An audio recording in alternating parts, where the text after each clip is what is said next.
पूरापूरी bakery style healthy food थरे मात्र यह बनइले बार बार इच्छा करेंगे आपण यह बनइबा बुढ़ा लोक छोट पिला पर्यंत समस्त पसंद होउथिबा एते सुंदर फूड आपण मैंने थरे मात्र बनईकी न खाइले यार टेस्ट बिल्कुल भी जानी परिबेनी। तेणुकरी भिडियोटी को प्रथम रु शेष जाए देखंतु और भिडियोटी रो प्रत्येक स्टेप को फॉलो करंतु बिना स्किप रे। प्रमिता नायक लोरीपुरी मम्मी किचन को आपण मानक अनेक अनेक स्वागत। देखिपे ये मु किसी कंचा मक्का नहीं मक्काटी को मु छुरी साहाय्य सब गुड़ाक मकार दाना गुड़ाक सब बाहर करदेली। आप चाहिए एमती गोटा प्रेसर कुकर रे देकी सिझे पारे मुझे गोटा न सिझे सब गुड़ाक दाना मु बाहर करदेली केते इजिली पूरा बाहरी जाऊँगी देखिपे। ये आमर सब गुड़ाक मकार दाना गुड़ाक सब बाहरी गला देखु के सुंदर दिशुची आमर मकार दाना गुड़ाक। तापरे देखो ये मुझे बंधा कोबी आउ कैप्सिकम बीटरूट आउ गोटे पियाज एटी आपण गाजर मध्य ऐड करि परिबे। गाजर मो पाखरे अवेलेबल नथिला तो मु आको स्किप करिछि आपण गाजर मध्य पकई परिबे। ये देखि पारुथिबे मो गोटे आलू स्लाइसर रे आको सब स्लाइस करि नेली कहिना एटा बहुत पतला पतला हेकी बाहरिबो। देखि पारुथिबे मु केमती करूछि आपण चाहिए एको आउरी पतला पतला करिके मध्य काटि परिबे। ये मु सब गुड़ाक स्लाइसर रे स्लाइस कर नेली देखंतु कितने पतला पतला हेकी बाहरुचे। ये जो बीटरूटा जो स्लाइस कली सेटा पूरा फड़ा फड़ा हेकी तो बाहरिबो सेटा तो एमिति मिन मिन हेकी बाहरिबनी तेणु ताको काटिया को पड़िला टिके। देखंतु कितने पतला पतला करिके मु काटि मध्य देली देखि पारुथिबे। एठी मु सब गुड़ाक एमती काटि नेली आको साइड रे रखिबा। तापरे एठी देखंतु मो मुग गजा किछि करि नेछि मु भिजेकी रखिथिली एटा पहर दिन भिजेकी रखिथिली तो काली मु ताको छाणीकी रखि देइथिली। आज केते सुंदर भाबरे गजा करि देइछि मुगर केते बड़ बड़ गजा मध्य हो जाइछि। सेथिरे मु काबुल चना मध्य देइथिली देखि पारुथिबे। काबुल चनार मध्य केते बड़ बड़ गजा हो जाइछि देखंतु। ये देखि पारुथिबे मु जो मक्का गुड़ाक जो छड़ेकी रखिथिली ताको गोटे सस्पेंड पैन में पकई देली तो पानी देकी आपको किसी समय बॉयल करी नबा। ये आम केवल मक्काटी को बॉयल करवा और जो मुगर गजा रखी सेटा को आम बॉयल करवानी सेटा को आम एमती कंचारे व्यवहार करवा। ये मक्काटीर मु गोटे चामच लुण आ पानी देकी बॉयल करदेली देखि पारुथिबे। एबे हमर मक्काटी सिझी आसिलानी ताको मु गोटे छणारे छाणी देली। तापर गोटे बाउल रे मु ढाली देली। एटा बहुत गरम अच्छे वर्तमान हाथ लगे हेबनी तो जो मुगर गजिया गुड़ा को रखी तो ताको मध्य ताको पके देली। तापर से मु देदेली गोटे बाउल कॉर्नफ्लावर नहीं तो ये मु सी बाउल रे अधा बाउल नहीं बेसन आपन देखि पारथिबे कितने छोट बाउलटे से अनुसार नहीं बेसी कॉर्नफ्लावर कि बेसन तो यूज करवा आम दरकार नहीं बहुत कम मु देइछि।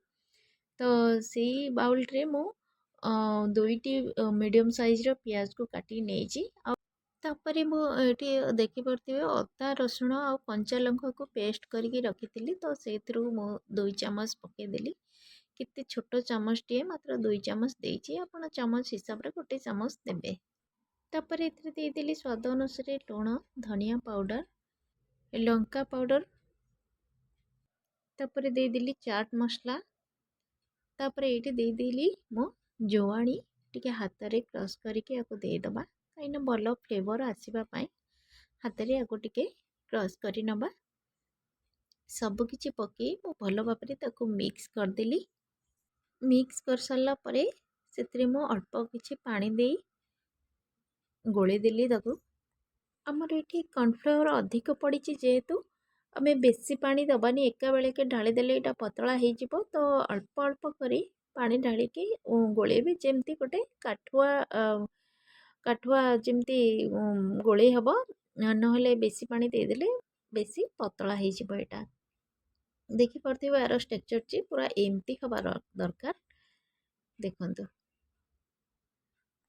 तापरे पैन रे ତେଲ ଦେଇ ଆକୁ ଆମେ ଛାଣିଦେବା। ତେଲଟି ପୁରା ବେଶୀ ଗରମ କରିବେନି, ହାଲକା ଗରମ ଥିବା ଅବସ୍ଥାରେ ଏଗୁଡ଼ାକୁ ଛାଣିବେ। ଏମିତି ହାତରେ ଏମିତି ଏମିତି କରିକି ଝୁରା ଝୁରା କରିକି ପକେଇବେ, ପୁରା ମୁଣ୍ଡା ମୁଣ୍ଡା କରିକି ପକେଇବେନି। ଦେଖିପାରୁଥିବେ ମୋ ହାତରେ କେମିତି ପକେଇଲି, ପୁରା ଝୁରା ଝୁରା କରିକି ଏମିତି ବୁଢ଼ା ଆଙ୍ଗୁଳି ସାହାଯ୍ୟରେ ଧୀରେ ଧୀରେ ଧୀରେ ଧୀରେ ପକେଇ ନେବେ। ତାପରେ ମୁଁ ଏଠି ସବୁ କର୍ନ ଗୁଡ଼ାକ ଛାଣିଦେଲି। ଗାଇସ୍, ଆପଣମାନେ କେଉଁ ଜାଗାରୁ ଭିଡ଼ିଓଟି ଦେଖୁଛନ୍ତି ନିଶ୍ଚୟ କମେଣ୍ଟ ମାଧ୍ୟମରେ ଜଣାନ୍ତୁ। କାହିଁକି ନା ଆପଣମାନଙ୍କର ଗୋଟେ କମେଣ୍ଟ ମୋତେ ବହୁତ ଖୁସି ଦେଇଥାଏ। ଆପଣ ଯେଉଁମାନେ ବି ଭିଡ଼ିଓ ଦେଖୁଛନ୍ତି ପ୍ଲିଜ୍ ନିଶ୍ଚୟ କମେଣ୍ଟ ଗୋଟେ ଦିଅନ୍ତୁ, ମୋତେ ବହୁତ ଖୁସି ଲାଗିବ ଆପଣମାନଙ୍କ କମେଣ୍ଟ ଦେଖିଲେ। ଦେଖନ୍ତୁ ମକାଟି ଆମର ହେଇଗଲାଣି। ମୁଁ ଏଠି ବେଶୀ ବ୍ରାଉନ୍ କରେନି, ପୁରା ହାଲକା ଗୋଲ୍ଡେନ୍ ରହିଛି। ଏଇ ଷ୍ଟେଜ୍ରେ ଆମେ କ'ଣ କରିବା ନା ଆକୁ ବାହାର କରିଦେବା। ଦେଖିପାରୁଥିବେ ଏମିତି ମକାଟା ରହିବା ଦରକାର। ତାପରେ ଏଇଠି ଗୋଟେ ପେପର ଉପରେ ମୁଁ ତାକୁ ବାହାର କରିଦେଲି। ପେପର ଉପରେ ବାହାର କଲେ ତାର ଯେତିକି ଏକ୍ସଟ୍ରା ତେଲ ଥିବ ତ ପେପରରେ ଟାଣି ନେବ। ଦେଖିପାରୁଥିବେ କେତେ ପୁରା ଝୁରା ଝୁରା ବୁନ୍ଦି ପରି ହେଇଛି ଆମର ଏଇ ମକାଟି। ଦେଖନ୍ତୁ ଆପଣ ଏଇଭଳିଆ ପକୋଡ଼ା ମଧ୍ୟ ଖାଇପାରିବେ, ବହୁତ ଟେଷ୍ଟ ଏଇ ପକୋଡ଼ାରେ। ତାପରେ ଏମିତି ଗୋଟେ କଡ଼େଇରେ ମୁଁ ତେଲ ଦେଇଦେଲି। ସେଇ ରିଫାଇଣ୍ଡ ତେଲ ଦେଇଛି ମୁଁ। ତେଲରେ ମୁଁ ଦେଇଦେଲି ଅଦା ରସୁଣ କଞ୍ଚା ଲଙ୍କାକୁ ଯେଉଁ ପେଷ୍ଟ କରିକି ରଖିଥିଲି, ସେଇ ପେଷ୍ଟ ଗୋଟେ ଚାମଚ ମୋତେ, ଛୋଟ ଚାମଚରେ ଗୋଟେ ଚାମଚ ମୋତେ ଦେଇଛି। ଏଇଠି ଦେଖିପାରୁଥିବେ ଆପଣ କେତେ କମ୍ ମୁଁ ଦେଇଛି ଅଦା ରସୁଣ ପେଷ୍ଟ। ସେଥିରେ ମୁଁ କଞ୍ଚା ଲଙ୍କାକୁ ଏମିତି ଚିରିକିଲି ପକେଇଦେଲି। ତାପରେ ସେଥିରେ ଦେଇଦେଲି ଗୋଟେ ଛୋଟ ବାଉଲରେ ସୋୟା ସସ୍। ଏଇଟା ରେଡ୍ ଚିଲି ସସ୍, ଆପଣ ଚାହିଁଲେ ଏଠି ଗ୍ରୀନ୍ ଚିଲି ସସ୍ ମଧ୍ୟ ଦେଇପାରିବେ। ତାପରେ ସେଇ ବାଉଲରେ ମୁଁ ଦେଇଦେଲି ଗୋଟେ ବାଉଲ ଟମାଟୋ ସସ୍। ସସ୍ ଗୁଡ଼ାକ ଦେଇକରି କିଛି ସମୟ ଘାଣ୍ଟି ନେଲି। ତାପରେ ସେଥିରେ ହାଲକା ପାଣି ଦେଇଦେଲି। এই ସସ୍ ଆଉ ତେଲରେ ପଡ଼ିଲେ ତାର ଷ୍ଟେକ୍ଚରଟି ଏମିତି ହେଇଯିବ,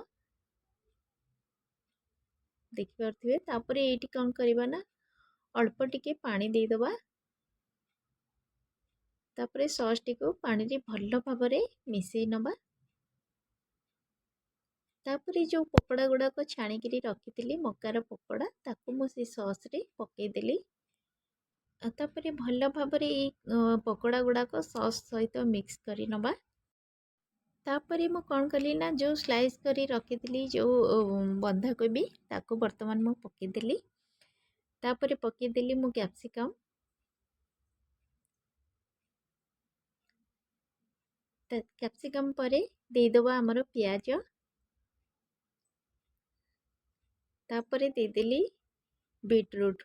ଆପଣ ଏଇଠି ଗାଜର ମଧ୍ୟ ଆଡ଼୍ କରିପାରିବେ। ମୁଁ ବି କହିଥିଲି ପୂର୍ବରୁ ଯେ ଏଠି ଗାଜର ମୋ ପାଖରେ ଆଭେଲେବୁଲ୍ ନଥିଲା, ତ ମୁଁ ଆଡ଼୍ କରିନି। ତ ଆପଣ ଗାଜର ମଧ୍ୟ ଏଠି ଆଡ଼୍ କରିପାରିବେ।